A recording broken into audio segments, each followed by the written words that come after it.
तारक बता।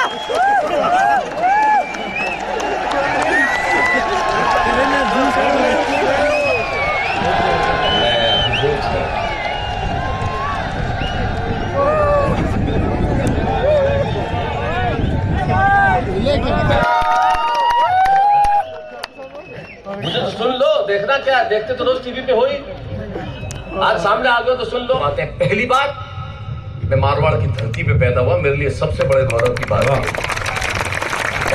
क्या बात। और दूसरी बात, दो मायनों में मैं सबसे बड़ा एहसानमंद हूं, वो बाड़मेर की धरती है, दो मायनों में।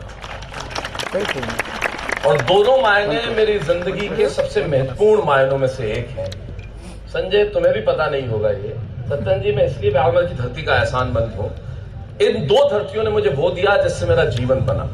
पहला, जिंदगी की जो पहली क्लास होती है, अगर अक्षर ज्ञान मैंने नहीं किया होता तो मैं आज कभी बन के आपके सामने खड़ा नहीं होता। वो जो अ आ इ की उ ऊ क का की जो सीखना होता है, जब पहली बार आदमी हाथ में स्लेट में लेता है और जो उस लिखता है बैठ के चौक से, या पहली बार डाट पट्टी बैठ के लिखता है, पहली बार स्कूल का मुंह देखता है, वो मैंने बाड़मेर जिले में बालोतरा में किया। मैं पहली, दूसरी, तीसरी क्लास यहाँ पढ़ा हुआ, तो पहली बार बताया।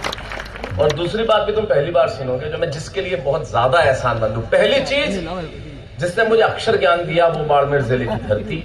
दूसरी चीज, मुझे जिसने जीवन में सबसे, मुझे जीवन पैदा मेरी मां ने किया, लेकिन जिसने मुझे जीवन दिया, जिसने हर मायने में कदम कदम पे मेरे जीवन को पुष्ट किया, मुझे आगे बढ़ाया, मेरी पत्नी डॉक्टर स्वाति लोढ़ा अपनी जिंदगी के पहली क्लास से 12वीं क्लास तक इसी बाड़मेर में पढ़ी है, इसी धरती पर पढ़ी है। तो ये धरती मेरे लिए तो वाह वाह, मैं बहुत एहसानमंद हूँ इस धरती का। वो यहाँ पढ़ी और यहाँ पढ़ी तो इतनी अकल आई कि मेरे जैसा आदमी चाहिए। ये तो मैं मजाक की बात कर रहा हूँ, वो निश्चित मायनों में मेरी गुरु हैं। मैं जिंदगी में उनका बहुत सम्मान करता हूँ, इसलिए सम्मान करता हूँ कि मैं उनकी प्रतिभा और उनकी बुद्धिमत्ता के मुकाबले 1% भी नहीं हूँ। और वो डॉक्टर स्वाति लोढ़ा इस बाड़मेर के जालिपा कैंट स्कूल में पढ़ती थी। उनके पिताजी यहाँ पे डॉक्टर हुआ करते थे और यहीं वो इसी शहर में रही, सालों तक रही। तो ये धरती का मैं बहुत बहुत एहसानमंद हूँ, इसलिए बहुत बहुत आपको आभार कि आपने मुझे यहाँ बुलाया। मैं आज यहाँ पे उपस्थित हूँ आपके बीच में। अब आप बस मस्ती में आ जाइए। सुनिए, एडीएम साहब कहाँ हैं? आप बैठे हुए हो ना आप, वो जरूरी है। मैं इसलिए कह रहा हूँ, इन बेचारों को पेमेंट हुआ नहीं है अभी तक। ये ध्यान रखना बहुत जरूरी है, जो व्यक्ति इस चीज के लिए जिम्मेदार है वो है कि नहीं, वरना कभी समय खत्म होते मोबाइल ऑफ, बेचारे घूम ही रहे, परेशानी हो जाती। खैर साहब, संजय ने मेरी प्रशंसा में बहुत कुछ ऐसा कह दिया, मैं शायद उसके योग्य नहीं हूं। देखिए, तारीफ किसे अच्छी नहीं लगती ललित भाई साहब, आत्मा ऐश्वर्य चाहती है, श्रीमद् भगवत गीता में लिखा है, मुझे भी अच्छी लगती है। मैं ऐसा तो हूं नहीं कि ना अच्छी लगे, मैं कोई स्थिति प्रज्ञ हूं नहीं, साधु नहीं हूं, संत नहीं हूं। तारीफ सबको अच्छी लगती है। भारत गौरव पुरस्कार मिलता है, अच्छा लगता है, लाखों लोग दीवाने, अच्छा लगता है, इतना प्यार मिलता है, अच्छा लगता है। लेकिन जो सही में गौरव की जो दो बातें हैं, जो मैं दिल से कह रहा हूं और मैं पूरी दुनिया में घूम के कहता हूं, मेरे लिए गौरव की जो सही में दो बातें हैं, पहली बात, मैं मारवाड़ की धरती पे पैदा हुआ, मेरे लिए सबसे बड़े गौरव की बात है। क्या बात। और दूसरी बात, ईश्वर ने मुझे कविता की समझ दे के भेजा। मैं स्वयं को कभी कहता ही नहीं, कविता की समझ, ज्ञानी लोग बैठे हुए हैं यहाँ पे, तमाम लोग, मुझ में इतना ज्ञान नहीं है। कविता की समझ जरूर है कि अच्छा क्या है, बुरा क्या है, इतना समझ में आता है, वो मेरे लिए बड़े गौरव की बात है। तब पंडित गोपाल दास नीरज कहते हैं कि आत्मा के सौंदर्य का शब्द रूप है काव्य, मानव होना भाग्य है, कवि होना सौभाग्य। क्या बात। तो हम उस सौभाग्य को लेके यहाँ बैठे हुए हैं। आइए बातचीत शुरू करते हैं। मैं कहाँ से बात शुरू करूँ समझ में नहीं आ रहा। मैं सबसे पहले तो इस धरती को प्रणाम इसलिए करना चाहता हूँ, मेरी जिंदगी में जिस धरती का दो मायनों में मैं सबसे बड़ा एहसानमंद हूँ, वो बाड़मेर की धरती है, दो मायनों में। और दोनों मायने मेरी जिंदगी के सबसे महत्वपूर्ण मायनों में से एक है। संजय, तुम्हें भी पता नहीं होगा ये, सत्यन जी, मैं इसलिए बाड़मेर की धरती का एहसानमंद हूँ। इन दो धरतियों ने मुझे वो दिया जिससे मेरा जीवन बना। पहला, जिंदगी की जो पहली क्लास होती है, अगर अक्षर ज्ञान मैंने नहीं किया होता तो मैं आज कभी बन के आपके सामने खड़ा नहीं होता। वो जो अ आ इ की उ ऊ क का की जो सीखना होता है, जब पहली बार आदमी हाथ में स्लेट में लेता है और जो उस लिखता है बैठ के चौक से, या पहली बार डाक पट्टी बैठ के लिखता है, पहली बार स्कूल का मुंह देखता है, वो मैंने बाड़मेर जिले में बालोतरा में किया। मैं पहली, दूसरी, तीसरी क्लास यहाँ पढ़ा। तो पहली बार बताया। और दूसरी बात भी तुम पहली बार सुनोगे, जो मैं जिसके लिए बहुत ज्यादा एहसानमंद हूँ। पहली चीज जिसने मुझे अक्षर ज्ञान दिया वो बाड़मेर जिले की धरती। दूसरी चीज मुझे जिसने जीवन में सबसे, मुझे जीवन पैदा मेरी मां ने किया, लेकिन जिसने मुझे जीवन दिया, जिसने हर मायने में कदम कदम पे मेरे जीवन को पुष्ट किया, मुझे आगे बढ़ाया, मेरी पत्नी डॉक्टर स्वाति लोढ़ा अपनी जिंदगी के पहली क्लास से 12वीं क्लास तक इसी बाड़मेर में पढ़ी है, इसी धरती पर पढ़ी है। तो ये धरती मेरे लिए तो वाह वाह, मैं बहुत एहसानमंद हूँ इस धरती का। वो यहाँ पढ़ी और यहाँ पढ़ी तो इतनी अकल आई कि मेरे जैसा आदमी ये तो मैं मजाक की बात कर रहा हूँ। वो निश्चित मायनों में मेरी गुरु हैं। मैं जिंदगी में उनका बहुत सम्मान करता हूँ। इसलिए सम्मान करता हूँ कि मैं उनकी प्रतिभा और उनकी बुद्धिमत्ता के मुकाबले 1% भी नहीं हूँ। और वो डॉक्टर स्वाति लोढ़ा इस बाड़मेर के जालिपा कैंट स्कूल में पढ़ती थी। उनके पिताजी यहाँ पे डॉक्टर हुआ करते थे और यहीं वो इसी शहर में रही, सालों तक रही। तो ये धरती का मैं बहुत बहुत एहसानमंद हूँ। इसलिए बहुत बहुत आपको आभार कि आपने मुझे यहाँ बुलाया। मैं आज यहाँ पे उपस्थित हूँ आपके बीच में। अब आप बस मस्ती में आ जाइए। सुनिए, एडीएम साहब कहाँ हैं? आप बैठे हुए हो ना आप? वो जरूरी है। मैं इसलिए कह रहा हूँ, इन बेचारों को पेमेंट हुआ नहीं अभी तक। ये ध्यान रखना बहुत जरूरी है। जो व्यक्ति इस चीज के लिए जिम्मेदार है वो है कि नहीं, वरना कभी समय खत्म होते मोबाइल ऑफ, बेचारे घूम ही रहे, परेशानी हो जाती। खैर साहब, संजय ने मेरी प्रशंसा में बहुत कुछ ऐसा कह दिया, मैं शायद उसके योग्य नहीं हूं। देखिए, तारीफ किसे अच्छी नहीं लगती ललित भाई साहब? आत्मा ऐश्वर्य चाहती है, श्रीमद् भगवत गीता में लिखा है। मुझे भी अच्छी लगती है। मैं ऐसा तो हूं नहीं कि ना अच्छी लगे। मैं कोई स्थिति प्रज्ञ हूं नहीं, साधु नहीं हूं, संत नहीं हूं। तारीफ सबको अच्छी लगती है। भारत गौरव पुरस्कार मिलता है, अच्छा लगता है। लाखों लोग दीवाने, अच्छा लगता है। इतना प्यार मिलता है, अच्छा लगता है। लेकिन जो सही में गौरव की जो दो बातें हैं, जो मैं दिल से कह रहा हूं और मैं पूरी दुनिया में घूम के कहता हूं, मेरे लिए गौरव की जो सही में दो बातें हैं, पहली बात, फिर मुझे याद आता है कि जब तक बिका न था, कोई पूछता न था, तुमने मुझे खरीद के अनमोल कर दिया। वाह, ये जो मोहब्बत है आपकी है, बहुत बहुत शुक्रिया। 2-3 छोटे छोटे निवेदन है। क्यों लाइव चला रहे हो यार फेसबुक पे? कलक साहब, ये जितने लाइव प्रोग्राम चल रहे हैं ना फेसबुक, यूट्यूब पे, इस कार्यक्रम को उसको बंद करवा दीजिए। इसलिए क्योंकि कविता के नुकसान की चीज है ये। वो जो घर में बैठ के देख सकता है, तो इनकी क्या गलती है जो यहाँ तक उठ के आए? सही बात है। सुन लो अभी मेरी जान, सुन लो। बंद कर दो अभी कैमरे में, बस सब बंद कर दो। देखो भाई, मेरे ये जो पीछे जितने कैमरे वाले हैं, अगर मेरे को आप, क्योंकि लीगल कॉन्ट्रैक्ट है, अगर आप फेसबुक या यूट्यूब पे लाइव चला जाएंगे तो आपको नोटिस आएगा। और जो आप खड़े हैं वो पीछे वालों के लिए बहुत तकलीफ दे है।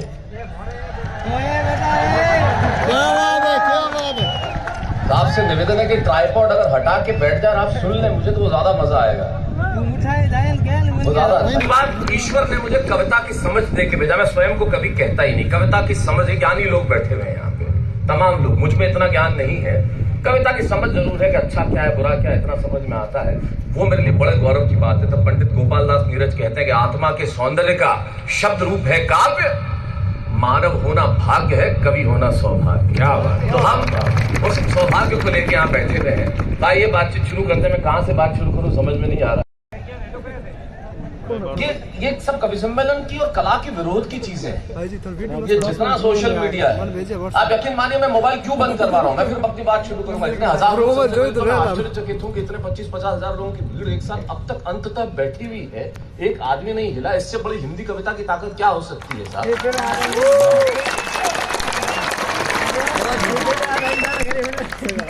भाई मेरे मान ही नहीं रहा है। ये हिंदुस्तानी आदमी है, किसी का मत लेना, इनका क्यों लेना जब मैं बोल रहा हूं? बंद कर दो ना यार, गलत है ये। बंद कर दो मेरे दोस्त, बंद कर दो, हाथ जोड़ता हूं। बस बस बस, आप समझो मैं मोबाइल का क्यों विरोधी? आप जो बैठ के मोबाइल पर रिकॉर्ड जज ने पूछा क्या किया इसने? बोले साहब इतनी लंबी सुनाई कि मुख्य अतिथि खेत रहे निकल लिए। जज साहब ने कहा इस कवि को फांसी पे चढ़ाओ, अपनी अंतिम इच्छा बताओ। बोले जज साहब वही कविता आपको सुनाना चाहते हैं। बेटा क्या जोश बहुत अच्छा है। शादी हुई तेरी? अरे फिर भी इतना जोश। कमाल है यार, तेरे को तो सही में पुरस्कार मिलना चाहिए। वरना जिनकी शादी नहीं हुई है वो समझ लो बेटा देश बदलना है तो अभी जितनी बातें करनी हो कर लो, बाद में रिमोट से चैनल भी बदलना होगा तो लुगाई कोई पूछना पड़ेगा, नहीं बदलने देगी तो फिर बैठ के यही काम करोगे। जब जोश क्या है, तू पढ़ रहा था मेरे को लग रहा था पीछे कि ये कहीं इधर नहीं आ जाए, जैसे 2-3 कदम पीछे पीछे मैं निकल लिया उधर से। मेरे जोश का कोई भरोसा नहीं आता। अशोक चारण जी इसमें कि 2-3 बार ऐसे आया है। क्या होता है कलेक्टर साहब, मैं आपको बताऊं, ये जो जोश होता है ना स्थायी जोश होता है, ये स्थायी जोश है। वीररस के कभी अगर बीमार भी पड़ते हैं तो जोश में ही पड़ते हैं। ये अशोक चारण रात को 2 बजे मुझे लकवा हो गया, तो बीमार भी कैसा पड़ा? सत्तर को आप बोल भी रहा है तो लकवा जुबान को थोड़ी हुआ यार, तो साइंस नहीं। ये तुमने विज्ञान नहीं पढ़ा ना, इसीलिए प्रॉब्लम है। विज्ञान नहीं पढ़ा इसलिए ऐसी बातें करते हो, वहां जाके झंडा फहरा देंगे ना, वो कर देंगे ना, ये कर देंगे। क्यों कर देंगे? क्यों कर देंगे? हाँ एक तो ये जो पाकिस्तान के खिलाफ इतनी बातें करते हैं ना, मुझे बहुत इलॉजिकल लगती है। हम वहां जाएंगे ना, ये कर देंगे ना, हमारे देश में मिला देंगे ना, डिनर वहां करेंगे ना, ये करेंगे ना, वो उनका उधार भी हम चुका है। ऐसे मरा पड़ा देश है वो। रात को चिल्लाया मुझे लकवा हो गया। बीवी में लाइट खुले, बोले ध्यान से देख पजामे के एक पायचे में दोनों टांग फंसा रखते हैं।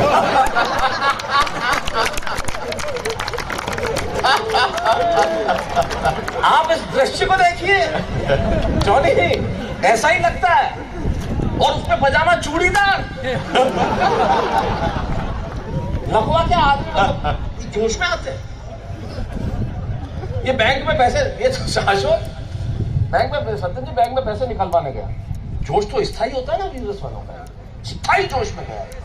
इसने पैसे निकलवा ले तो उसने कहा नहीं है, अकाउंट नहीं है, पैसे नहीं है, और तो मान लिया को उधार। स्थायी जोश, पैसे तो पैसे नहीं, और तो मान लिया को उधार। अरे बोले पागल, बैंक में पैसे है तेरे अकाउंट में नहीं है।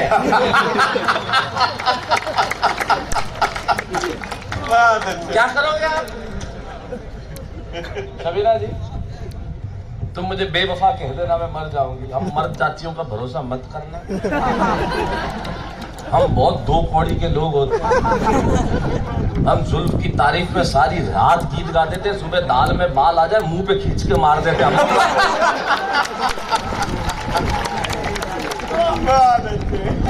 मैं सही बता रहा हूं, हम मर्द होते ही हाँ भर रहा है जॉनी, बिल्कुल सही है। मेरा बहुत प्रिय छोटा भाई है, आज इसने पूरी भरपूर ऊर्जा इसने शुरुआत के अंदर काफी संग, लेकिन पढ़ता लम्बा बहुत अच्छा पढ़ता है जॉनी, तो कमाल का पढ़ता है। तो ये अरे भाई भी होते थारे, आराम से बैठ बेटा, तू जोश में क्यों आ रहा है? ये दुष्प्रभाव तुम्हारा हो गया, मेरी कमाल। हाँ तू मेरे साथ चलेगा जोश में, तुझे देख ड्राइवर जोश में नहीं आ जाए। पूरे रास्ते मालूम पड़ा वीररस में गाड़ी चला रहा है। जोश रखो लेकिन आराम से रखो, लॉजिकल बात करो, हमेशा लॉजिकल बात करनी चाहिए। तो अपने लॉजिक वाले बोलते अच्छा देखो, मैं कहता हूँ कोई बड़ी समस्याओं से मैं जूझता ही नहीं इनकी तरह, ये वो करण, ये इतनी बड़ी समस्या है क्यों? ये सरकारी कर्मचारियों की बात कर रहा था, ये लेट आते हैं, वो करते हैं, ये तू भी कलेक्टर साहब निकले जब भी तूने वो कविता पढ़ी। बहुत समझदार आदमी है, बहुत समझदार आदमी। ये सब बहुत बड़ी बड़ी प्रॉब्लम्स है। मैं आपको बता रहा हूँ लोकमंत्र जी, मैं किन्हीं समस्याओं में नहीं पड़, मेरी समस्या बहुत छोटी छोटी, बहुत छोटी छोटी जी। लाइट मेरी समस्या नहीं है, अपनी समस्या वो है ही नहीं।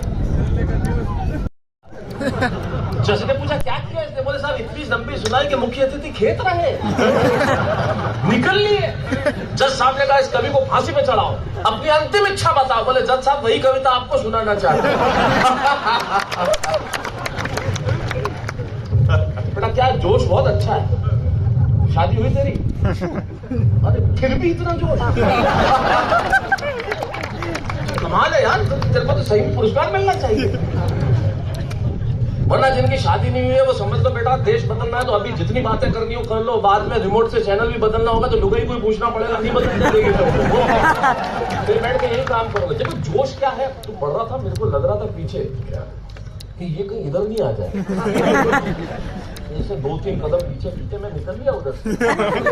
मेरे जोश का कोई भरोसा नहीं आता। अशोक चारण भी इसमें भी 2-3 बार ऐसे आया है। क्या होता है कलेक्टर साहब, मैं आपको बताऊं, ये जो जोश होता है ना स्थायी जोश होता है, ये स्थायी जोश है। वीरस के कभी अगर बीमार भी पड़ते हैं तो जोश में ही पड़ते हैं। ये अशोक चारण रात को 2 बजे मुझे लकवा हो गया, तो बीमार भी कैसा पड़ा सबसे और बोल भी रहा है तो लकवा जुबान को थोड़ी हुआ यार, तो साइंस ये तुमने विज्ञान नहीं पढ़ा ना इसीलिए प्रॉब्लम है। विज्ञान नहीं पढ़ा इसलिए ऐसी बातें करते, वहां जाके झंडा फहरा देंगे ना, वो कर देंगे ना, ये कर देंगे ना। क्यों कर देंगे, क्यों कर देंगे? हाँ एक तो ये जो पाकिस्तान के खिलाफ इतनी बातें करते हैं ना मुझे बहुत इलॉजिकल लगती है। हम वहां जाएंगे ना, ये कर देंगे ना, हमारे देश में मिला देंगे ना, डिनर वहां करेंगे ना, ये करेंगे ना, वो उनका उधार भी हम चुकावे। ऐसे मरा पड़ा देश है वो, रात को चिल्लाए मुझे लकवा हो गया।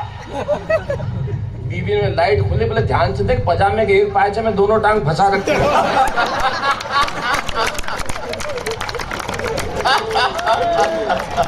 आप इस दृश्य को देखिए जॉनी, ऐसा ही लगता है, और उसमें पजामा चूड़ीदार। लकवा क्या आदमी जोश में आते हैं। ये बैंक में पैसे, ये शाश्वत बैंक में सत्यन जी बैंक में पैसे निकलवाने गया, जोश तो स्थायी होता है ना बिजनेस वालों का, स्थायी जोश में गया, इसने पैसे निकलवा लेते, उसने कहा नहीं है अकाउंट नहीं है, पैसे नहीं है, और तो माल्या को उधार। स्थायी जोश, पैसे तो पैसे नहीं, और तो माल्या को उधार। अरे बोले पागल, बैंक में पैसे है तेरे अकाउंट में नहीं है।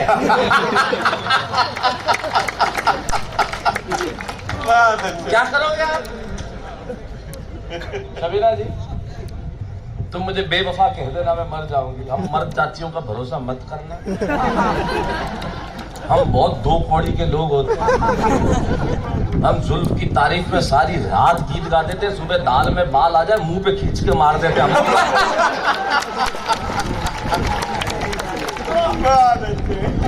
मैं सही बता रहा हूं, हम मर्द होते ही हाँ भर रहा है जॉनी, बिल्कुल सही है। बहुत प्रिय छोटा भाई है, आज इसने पूरी भरपूर ऊर्जा, इसने शुरुआत के अंदर काफी संग, लेकिन पढ़ता लम्हा बहुत अच्छा पढ़ता है जॉनी, तो कमाल का पढ़ता है। तो ये मेरे भाई भी होते थारे, आराम से बैठ बेटा, तू जोश में क्यों आ रहा है? ये दुष्प्रभाव तुम्हारा। हाँ तू मेरे साथ चलेगा जोश में, तुझे देख ड्राइवर जोश में नहीं आ जाए। पूरे रास्ते मालूम पड़ा वीर रस में गाड़ी चला रहा है। जोश रखो लेकिन आराम से रखो, लॉजिकल बात करो, हमेशा लॉजिकल बात करनी चाहिए। तो अपने लॉजिक वाले बोलते अच्छा, देखो मैं कहता हूँ कोई बड़ी समस्याओं से मैं जूझता ही नहीं, इनकी तरह ये वो करन, ये इतनी बड़ी समस्या है क्यों? ये सरकारी कर्मचारियों की बात कर रहा था, लेट आते हैं वो करते हैं, ये तू भी कलेक्टर साहब निकले जब भी तूने वो कविता पढ़ी। बहुत समझदार आदमी है, बहुत समझदार आदमी। ये सब बहुत बड़ी बड़ी प्रॉब्लम्स है। मैं आपको बता रहा हूँ लोकबंधु जी, मैं किन्हीं समस्याओं में नहीं पड़, मेरी समस्या बहुत छोटी छोटी, बहुत छोटी छोटी जी। मेरी समस्या नहीं है, अपनी समस्या वो है ही नहीं।